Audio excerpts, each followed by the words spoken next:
10 বছর পেরিয়ে অধরা বিশুদ্ধ পানীয় জল 2015 সালে শুরু হওয়া প্রকল্পটির ব্যয় 140 কোটিরও বেশি হলেও এখনও সম্পূর্ণ হয়নি পানীয় জল প্রকল্পের কাজ।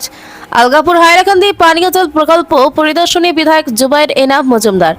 ৰেগুলাৰ যোৱাৰ যোনটো ডিষ্ট্ৰিবিউশ্যন সেইটো নেটৱৰ্কটো অলৰেডি ছেটআপ আছে নেকি? সেটআপ আছে, মানে কিছুমান বেকআপ হ'ব পাৰে। দীর্ঘ 1 বছর ধরে অসম্পূর্ণ অবস্থায় পড়ে থাকা আলগাপুর হাইলাকান্দি পানীয় জল প্রকল্পকে ঘিরে আবারও শুরু হয়েছে আলোচনা। বহু প্রতীক্ষিত এই প্রকল্পের বর্তমান অবস্থা সরজমিনে খতিয়ে দেখতে প্রকল্প এলাকা পরিদর্শন করেন আলগাপুর কাটলিছড়া বিধানসভা সমষ্টির বিধায়ক জুবাইর এনাম মজুমদার। তার সঙ্গে ছিলেন জনস্বাস্থ্য কারিগরি অর্থাৎ পিএইচি বিভাগের ঊর্ধ্বতন আধিকারিকরা। উল্লেখ্য 2015 সালে তৎকালীন আলগাপুরের বিধায়িকা মন্দিরা রায়ের আমলে প্রাক্তন মন্ত্রী গৌতম রায়ের উদ্যোগেই বৃহৎ প্রকল্পের শিলান্যাস করা হয়েছিল।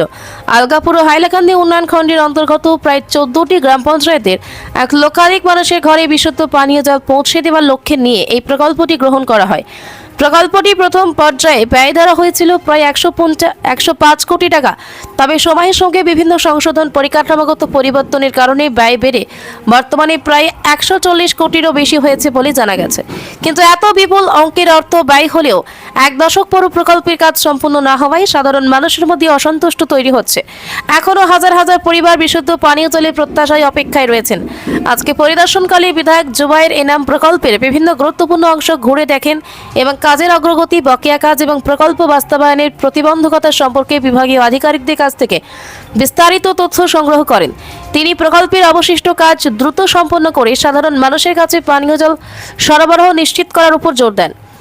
এলাকার মানুষের দীর্ঘদিনের দাবি পূরণে এই প্রকল্প কত দ্রুত বাস্তবায়ন হয় এখন সেদিকে তাকিয়ে রয়েছেন আলগাপুর এবং হাইলাকান্দি লক্ষাধিক বাসিন্দারা।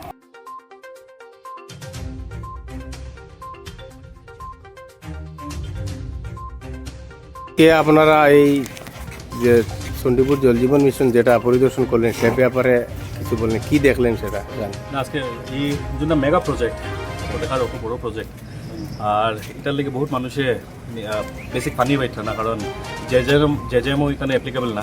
আর পুরানা যারা ওয়াটার সাপ্লাই স্কিম আসলো, ছোটো ছোটো যেটা স্কিম আসলো এটাই বন্ধ হয়ে গেছে, কারণ যেহেতু এটা ওয়ার্ল্ড ব্যাঙ্কের একটা ক্রাইটেরিয়া আছে। সো এনিওয়ে আজকে এখানে আইলাম, আইয়া দেখলাম, পুরা পরিদর্শন করলাম। আর এখানে অলমোস্ট সব রেডি আছে, খালি একটু থোড়া টেকনিক্যাল প্রবলেমস আছে। ও টেকনিক্যাল প্রবলেমস যদি ক্লিয়ার হয়ে গেলে অলমোস্ট যদি ইমিডিয়েট স্টার্ট করলে 40 to 50% মানে যত মানে বেনিফিশিয়ারিজ আছে তারা পানি পাইবার আশা একটা আছে। আর বাকি টেকনিক্যাল যোনটা ইস্যুজ আছে, ইস্যুজের লগে আজকে ইঞ্জিনিয়ার সাহেব আইসন, সবার লগে মাতিয়া, কারণ রুট কজটো জানতে লাগবে। আর কিটা প্রবলেমস ফেস করতে ডিপার্টমেন্টে কিটা প্রবলেমস ফেস করে এটা আমি জানতে লাগবো। ওটা জানবার লেগে সব আইলাম, আইয়া মোটামুটি সবটা আমি আইডিয়াটা লইছি যাতে আমি নেক্সট অ্যাসেম্বলিতে গিয়ে আমি এটার বিষয় লিখে মাতিতে পারি। তো আপনি কতটুকু ধারণা হয়েছে, মানে কতদিনের ভিতরে এটা চালু হওয়ার সম্ভাবনা, বা আপনি? তখন এটা আজকে তারিখ পাওয়া পসিবল না, কারণ আমি জাস্ট এটা ফার্স্ট আজকে ভিজিট হয়েছে। ফার্স্ট ভিজিট হিসাবে যতক্ষণ বেসিক আইডিয়া লওয়ার এটা নাই আইডিয়া লইছে। বাকি এক্সপার্টসের লগে মাতিয়ে লাগবে, আরও ডিপার্টমেন্টও এখানে ইনভলভ আছে।